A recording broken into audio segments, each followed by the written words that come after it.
গুজব ও অপতথ্য প্রতিরোধে video content তৈরি করে বস্তুনিষ্ঠ তথ্য সামাজিক যোগাযোগ মাধ্যমে প্রচারের জন্য জনসংযোগ কর্মকর্তাদের প্রতি আহ্বান জানিয়েছেন তথ্য ও সম্প্রচার সচিব মাহবুবা ফারজানা। তিনি আজ সচিবালয়ে তথ্য অধিদপ্তরের কার্যক্রম অধিকতর দৃশ্যমান করার লক্ষ্যে আলোচনা ও মতবিনিময় সভায় এ আহ্বান জানান। তথ্য সচিব বলেন, সামনে নির্বাচন, এ সময় জনসংযোগ কর্মকর্তাদের সৃজনশীলতা ও পেশাদারিত্ব নিয়ে কাজ করতে হবে। তারুণ্যের উৎসব সহ সরকারের নেয়া বিভিন্ন কর্মসূচি যথাযথ গুরুত্বের সাথে প্রচারের ব্যবস্থা করার অনুরোধ জানান তথ্য সচিব।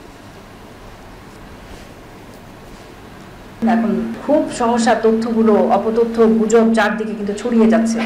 আমরা যখন সেটার কাউন্টার দিতে না পারবো, অর্থাৎ সামাজিক যোগাযোগ মাধ্যমে আমরা যতটুকু সোচ্চার না হব, আমরা প্রচার না করব, ততক্ষণ পর্যন্ত কিন্তু এগুলো বাড়তে থাকবে। আপনারা কিন্তু একটা শক্তি, আপনারা শিক্ষিত এবং আপনারা কিন্তু ট্রেনিং প্রাপ্ত।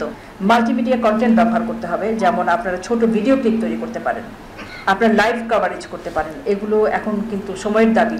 চিন্তা এবং পরিকল্পনা একটা পরিবর্তন আনতে হবে আপনাদেরকে, অর্থাৎ আমরা এক স্টেপ আজকে থেকে যেন এগিয়ে যাই আমাদের প্রচারণার ক্ষেত্রে, এবং সরকারের যেগুলো জনকল্যাণমূলক কার্যক্রম সেগুলো জনগণের কাছে সঠিকভাবে পৌঁছে দেওয়া, নীতি নির্ধারণী সিদ্ধান্ত যেগুলো হয় সেগুলো খুব দ্রুত পৌঁছে দেওয়া, এবং তথ্য মন্ত্রণালয়ের একটা ওয়েবসাইট আছে, আপনাদের নিজস্ব ওয়েবসাইট আছে, সেই ওয়েবসাইটে অনবরত প্রকাশ করা। প্রধান তথ্য অফিসার মোহাম্মদ নিজামুল কবিরের সভাপতিত্বে মতবিনিময় সভায় জনসংযোগ কর্মকর্তারা বিভিন্ন সমস্যা তুলে ধরেন। তাদের ন্যায়সঙ্গত দাবিগুলো পূরণের আশ্বাস দেন তথ্য সচিব। এবারে আবহাওয়ার খবর।